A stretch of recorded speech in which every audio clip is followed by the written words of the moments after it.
Kefalonia is the largest island in the Ionian Sea, marked by earthquakes, Venetian fortresses, and long stretches of coastline that still feel wild. It is not built around nightlife or perfectly curated streets. It is built around geography. Limestone cliffs drop into deep turquoise water. Forested mountains rise unexpectedly high. Roads curve through quiet valleys where you barely see another car.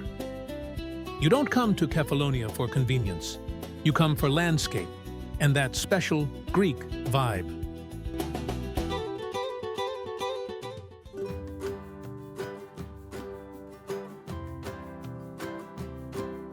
Myrtos Beach is the image most people associate with Kefalonia.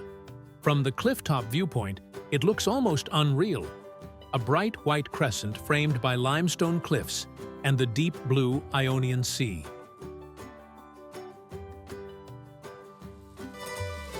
There is no soft sand here.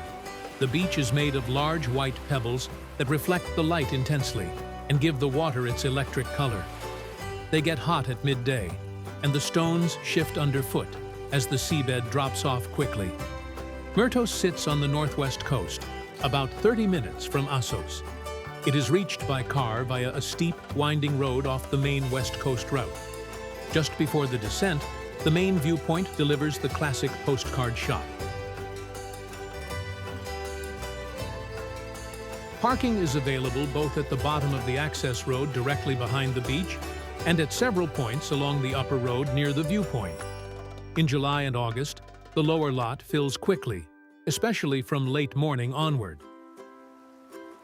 Arriving before 9 a.m. or later in the afternoon means fewer people and better light.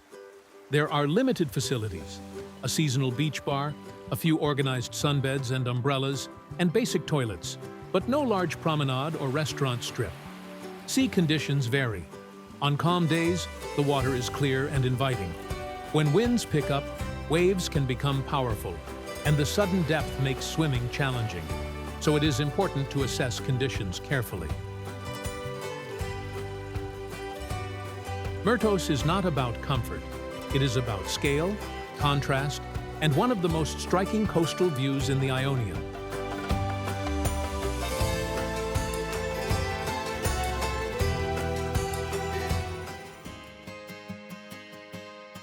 Assos is located on a small peninsula, on Kefalonia's northwest coast.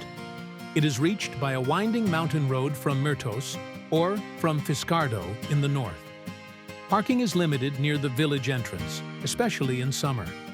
The village itself is compact, with pastel houses and a small waterfront lined with cafes. Above it sits the Venetian fortress built in the 16th century to protect the island from pirate attacks. The hike to the top is exposed and can be hot in summer, so early morning or late afternoon is best. From the ruins, you see why this location was chosen centuries ago. The coastline unfolds in every direction. Assos feels slightly isolated, separated from the rest of the island by geography.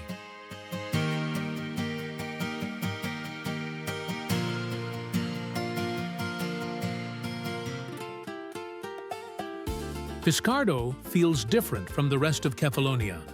Located at the very northern tip of the island, about an hour's drive from Argostoli, it is one of the few places that survived the 1953 earthquake largely intact. Because of that, it has preserved Venetian architecture that you will not see in most other parts of the island. The harbor is the heart of the village, and the atmosphere shifts throughout the day.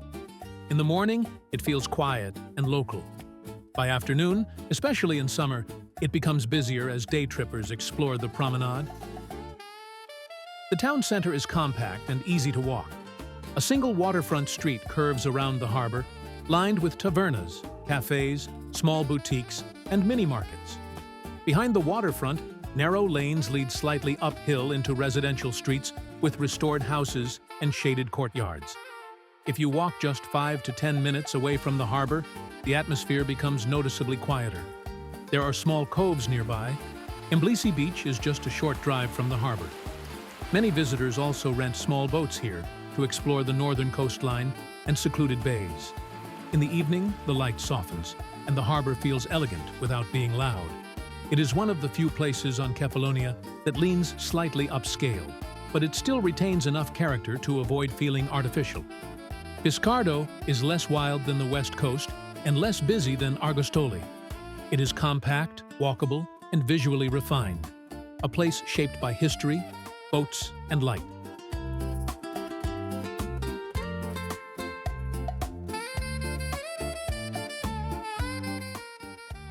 Melissani Cave is located near Sami on the east coast and is easily reached by car. A short staircase leads down to the underground lake, where small rowboats take visitors across the water. Around midday, sunlight enters through a collapsed section of roof and illuminates the lake in bright blue tones. The visit is structured and relatively short.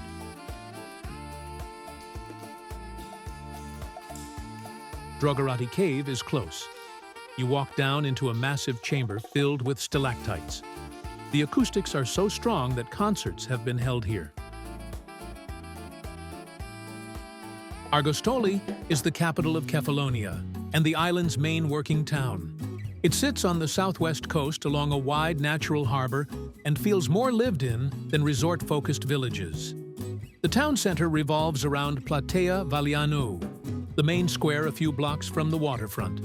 It is practical rather than grand, with cafes filling up in the evenings as locals gather. Nearby, Lithostroto is the main pedestrian street, lined with bakeries, small shops, and everyday stores instead of souvenir stands. Argostoli was almost completely destroyed in the 1953 earthquake and rebuilt afterward, which explains its mostly modern, functional architecture. You do not come here for preserved Old Town charm, but to see how the island operates day to day. Along the harbor, especially near the Debose Bridge, sea turtles are often visible in the morning close to the fishing boats.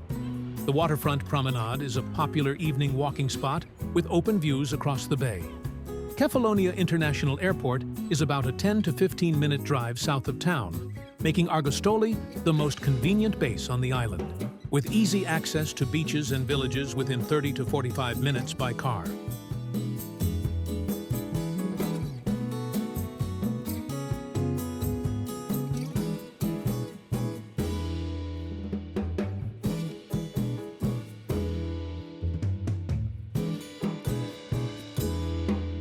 Mount Ainos dominates the southern half of Kefalonia. The drive upward begins near Argostoli, or Sami, and gradually climbs into dense forest. The mountain is protected as a national park and is home to the rare Kefalonian fir tree. At the summit, on clear days, you can see across the Ionian Sea to Zakynthos and even mainland Greece. The temperature is noticeably cooler than at sea level. It feels unexpectedly alpine for a Greek island. The mountain is over 1,600 meters high.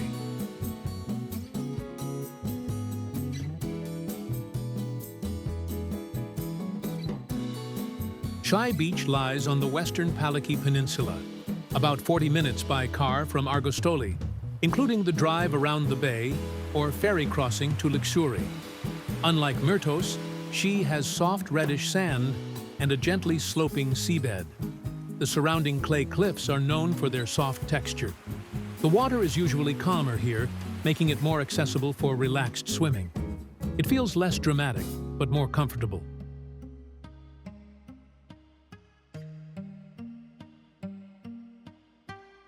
Antisamos Beach lies on the east coast, about 10 minutes from Sami and roughly 45 minutes from Argostoli, inside a curved bay surrounded by steep green hills, which gives it a more enclosed and protected feel than Myrtos. The beach is made of white pebbles and coarse stones, not soft sand. The stones are generally smaller and easier to walk on than at Myrtos, but they still get hot in summer. The seabed deepens fairly quickly, though usually not as abruptly. Because the bay is more sheltered, swimming conditions are often calmer than on the exposed west coast. On most days, the water is clear and manageable, making it one of the more comfortable beaches for longer stays. A paved, winding road leads down from Sami to a large parking area directly behind the beach. In peak season, it fills up by late morning. Parts of the shoreline are organized with sunbeds and seasonal beach bars, while other sections remain open. Antisamos is not hidden or remote, but it balances dramatic scenery with relatively stable swimming conditions.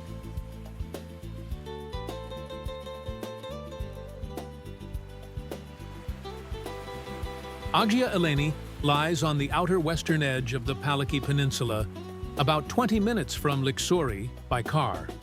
The final stretch involves a bumpy dirt road, so driving carefully is essential. The more difficult access keeps the beach quieter than Myrtos or Sea. The shoreline is a mix of sand and small pebbles. Waves can be strong because it faces the open Ionian Sea. It feels remote, exposed, and far removed from the busier eastern coast.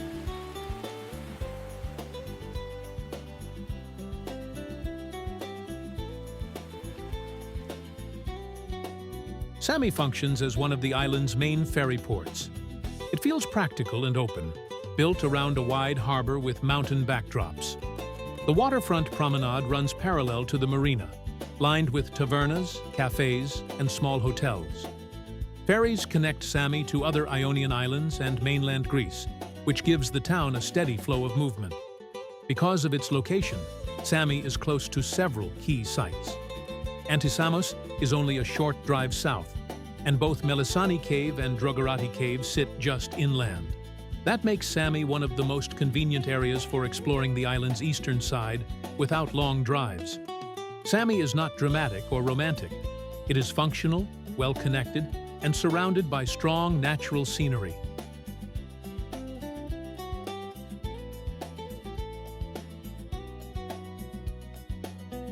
The best time to visit Kefalonia is late May to June and September to early October, when the sea is warm, the weather is stable, and the island is noticeably less crowded than in peak July and August. Kefalonia is not polished in every corner.